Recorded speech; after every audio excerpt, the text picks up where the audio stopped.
Okay Munna आगे बढ़े। ए सुनो, तो इस वीडियो में अरे देखो अगला पार्ट सुनो ध्यान से।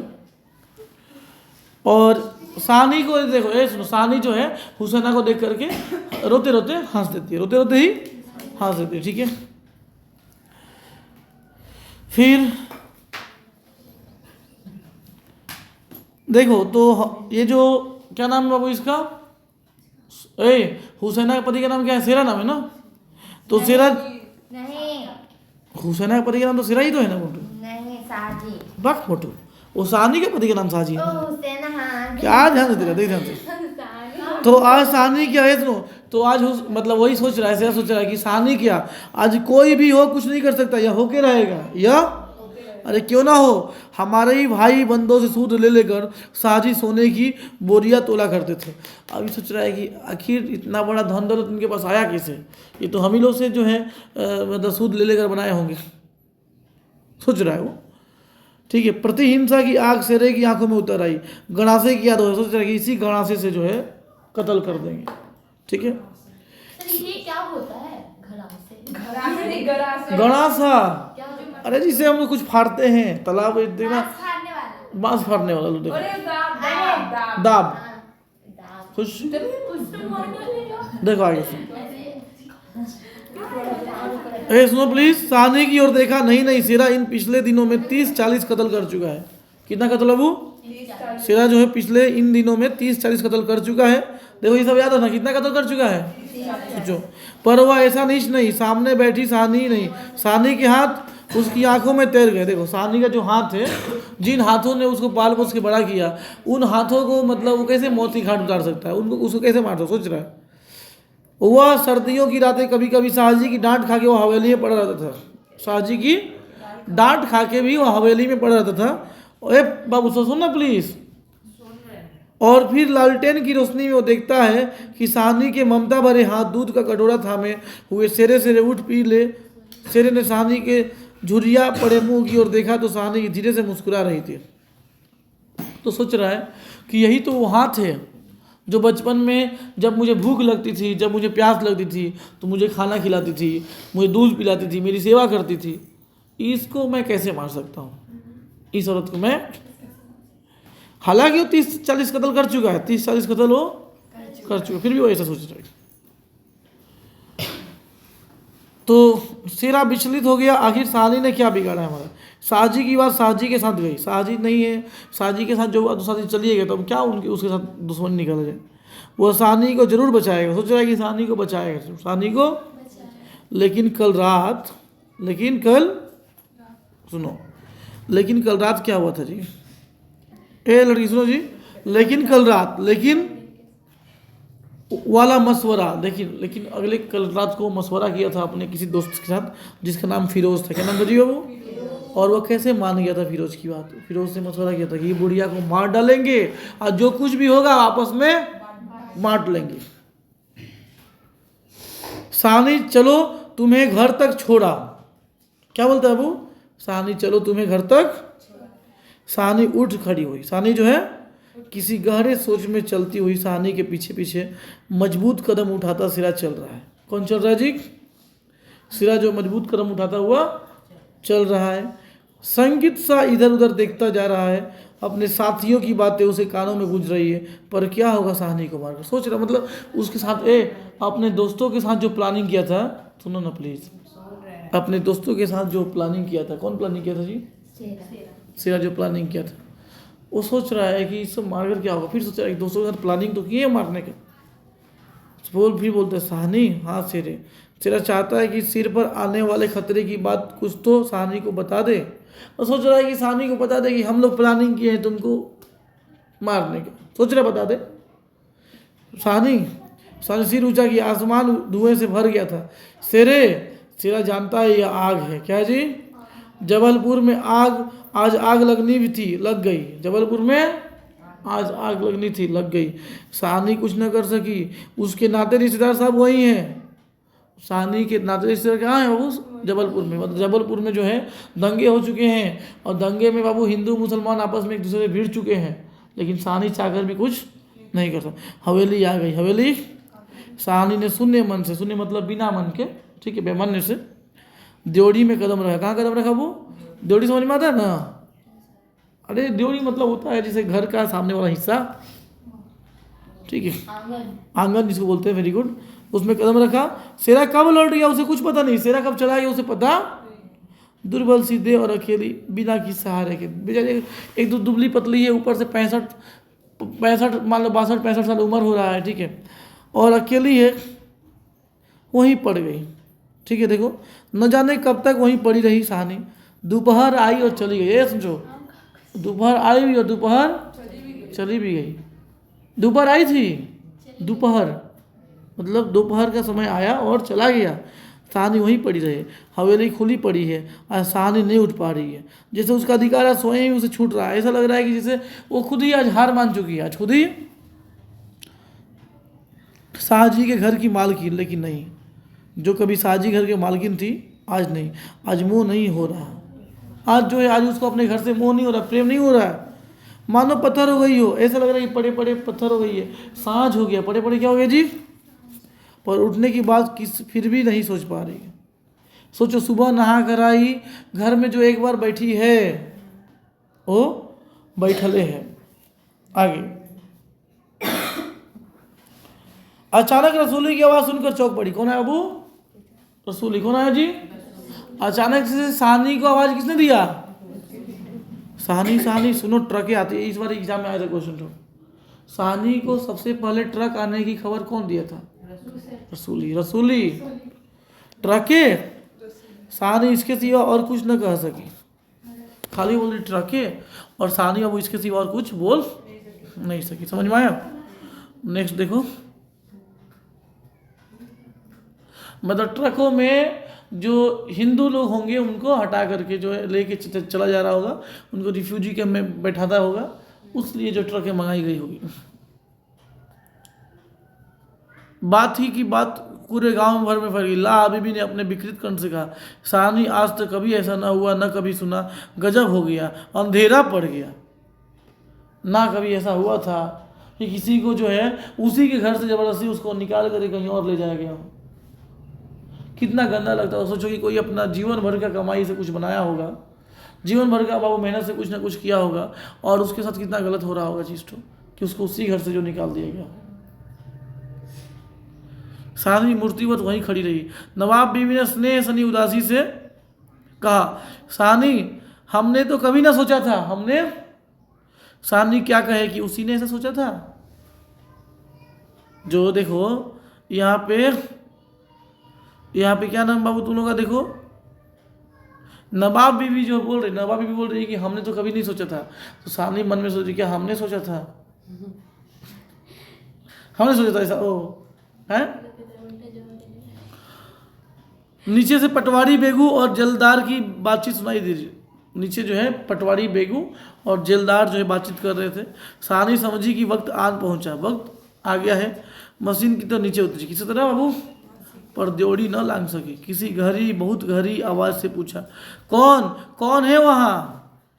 कौन नहीं है? आज सारा वहाँ, आज कौन नहीं है वहाँ? आज सारा गांव है।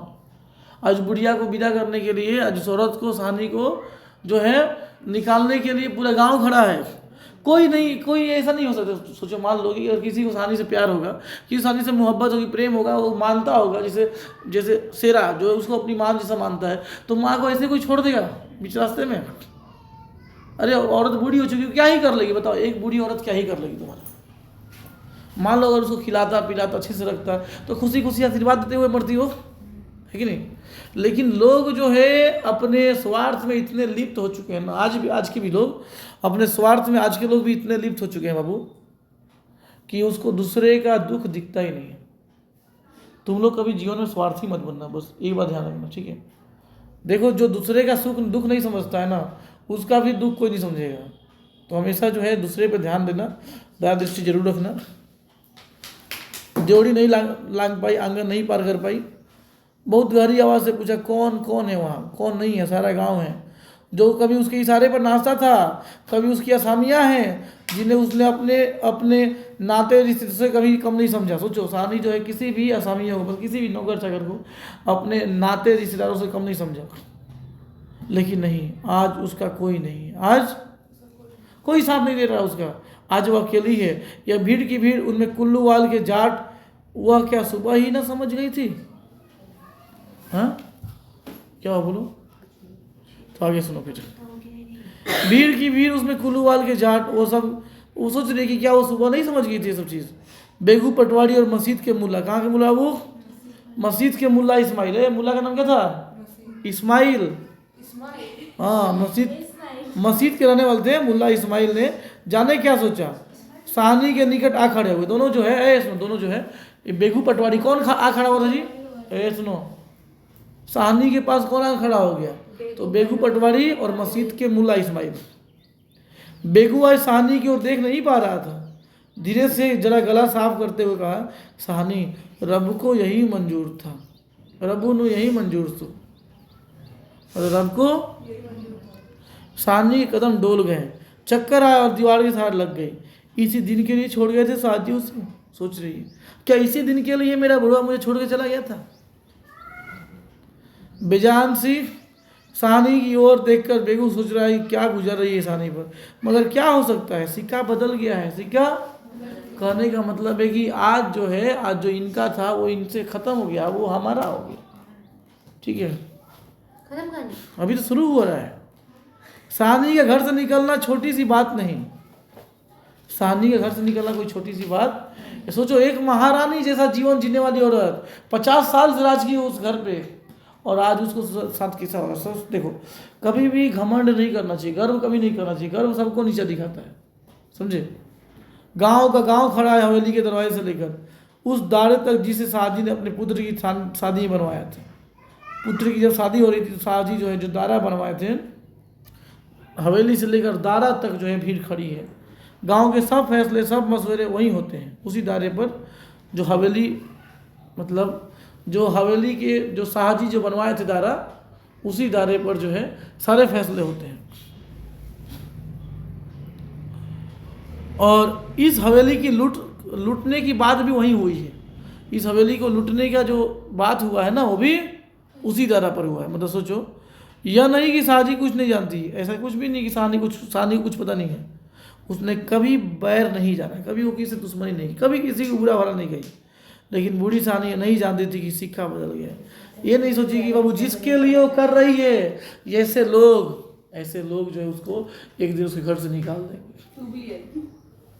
देखो, देरी हो रही थी। थानेदार दाऊद खान जरा कर आगे आया और ड्योढ़ी पर खड़ी जड़ निर्जीव छाया को देखकर ठिठक गया। देरी हो रहा है, चलो जल्दी से। लेकिन जब साहनी को देखा, बेचारा निर्जीव सी खड़ी थी, उसको देखकर वो ठिठक गया। क्या हो गया जी? समझे? नेक्स्ट आगे पोर्शन में कहाँ तक थे हम लोग? देखो, थानेदार दाऊद खान के बारे में बता रहे हैं। यह वही साहनी है जिसके शाहजी उसके लिए दरिया किनारे खेमे लगवा दिया करते थे। देखो, जब थानेदार का जब ड्यूटी था ना, दाऊद खान का जब ड्यूटी पड़ता था, तो उसको धूप न लग जाए इसलिए उसके लिए बेरा बनवाए थे। क्या बनवाए थे जी? बेरा कौन बनवाए थे? खेमा लगवाए थे। कौन बनाया था खेमा? शाहजी बनवाए थे। किसके लिए बनवाए थे? दाऊद खान के लिए। सोचो, लेकिन आज वही उसको जो है, उसकी पत्नी को लेने पहुंचा है, भगाने के लिए आया है। ये तो वही साहनी है जिसने उसके मंगेतर को सोने के फूल दिए थे। वही साहनी बाबू, उस दाऊद खान की जो मंगेतर थी, उस मंगेतर को क्या दिया था? वो सोने के कर्णफूल, सोने के कर्णफूल दिए थे। देखो, मुंह दिखाई में किसमें दिए थे कर्णफूल? मुंह दिखाई में। अरे सोना का क्या नहीं होता है पहनने के लिए, कमल फूल। अभी उसी दिन जब वो लीग के सिलसिले में आया था, अभी उसी दिन जब लीग के सिलसिले में जब आया था, तो उसने उड़नता से कहा था, साहनी भागोवाल मस्जिद बनेगी। भागोवाल क्या बनेगी जी? अरे भागोवाल क्या बनेगी? 300 रुपया देना पड़ेगा। भागोवाल का मस्जिद बनेगा, 300 रुपया लगेगा। ठीक है, साहनी ने अपने उसी सरल स्वभाव से 300 रुपये दिए। साहनी बाबू, उस साहनी से एक बार 300 रुपये मांगा, वो 300 रुपये साहनी एक बार निकाल के, उस समय 300 का बहुत वैल्यू था। ये कहानी आज की नहीं है, आज से सोचो 75 साल पहले की कहानी है। उस समय 500 रुपये मतलब अभी जो है, मतलब उस समय का मतलब 300 रुपये अभी का 30,000 से कम नहीं होगा। देखो, और आज सानी दाऊद खान ने आवाज़ दी, वो थानदार है, नहीं तो उसका स्वर शायद आंखों में उतर आता। सानी गुमसुम कुछ न बोल पाई। सानी ड्योढ़ी के निकट जाकर बोला, देरी हो रही है सानी। सानी सोच रही है, देखो यह आदमी तो क्या बोल रहा है, मुझे मेरे ही घर में देरी हो रही है। सोचो, उसको इतना भगाने का जल्दी है कि उसको उसी घर से निकाला जा रहा है। वो बोल रही है कि मुझे मेरे ही घर में देरी हो रही है। क्या जमाना है ये। फिर ड्योढ़ी के निकट जाकर बोल, देरी हो रही सानी, कुछ साथ रखना हो तो रख लो। कुछ साथ रखना है तो कुछ साथ बांध लिया है, सोना चांदी, अरे कुछ साथ सोना चांदी लेकर चल जाओ, बोल रहा है। सानी अस्फुट स्वर से बोली, सोना चांदी? जरा ठहरकर सादगी से कहा, सोना चांदी बच्चा वो सब तुम लोगों के लिए है, वो सब मेरा सोना तो एक एक जमीन में बिछा है। अरे मेरा सोना तो ये जो दिख रहा है ना, ये सब सोना है मेरा। दाऊद खान लज्जित सा हो गया। सानी तुम अकेली हो, अपने पास कुछ होना जरूरी है, कुछ नकदी ही रख लो, वक्त का कुछ पता नहीं। वक्त इससे खराब वक्त क्या हो सकता है भाई? तुम वक्त के बारे में बात कर रहे, सुनो, वो बोल रही है कि तुम वक्त को लेकर चर्चा कर रहे हो, इससे खराब वक्त और क्या हो सकता है? इससे अच्छा वक्त देखने के लिए क्या मैं जिंदा रहूंगी? किसी गहरी वेदना और तिरस्कार से कह दिया सानी ने। दाऊद खान निरुत्तर है। साहस कर बोला, सानी कुछ नकदी जरूरी है? कुछ नकदी नहीं बच्चा, मुझे इस घर से सानी का गला रूंध गया। नगदी प्यारी नहीं, यहाँ की नगदी यहीं रहेगी, यहाँ का पैसा मुझे इस घर से कुछ नहीं चाहिए। शेरा आन खड़ा हुआ पास, दूर खड़े खड़े दाऊद खान को सानी के पास देखा तो शक गुजरा कि हो ना हो कुछ मार रहा है सानी से, कुछ मांग रहा हो सानी से। उसको लगा कि कुछ मांग मत सानी से, कहीं हवेली दे देगी तो बुढ़िया उसको तो इसी बात टेंशन है। खान साहिब देरी हो रही है, वो जोर से बोला, खान साहब देरी हो रही है। सानी चौक पड़ी, देर मेरे घर में मुझे ही देर, बाहर जमाना बाह। आंसुओं की भंवर में न जाने कहाँ से विद्रोह उमड़ पड़ा। मैं पुरखों के इस बड़े घर की रानी और यह मेरे ही अन्न पर पले हुए। आज जो है सोच रही है कि देखो मैं पुरखों की रानी, आज ये सब मेरे ही अन्न पर पले हुए हैं और यह सब कुछ नहीं सोच रही है। और देखो आज ये लोग मेरा विरोध कर रहे हैं, कैसा इंसान है ये सब। देखो सर, हमको घर जाना होगा। क्यों? ओ मेरा भाई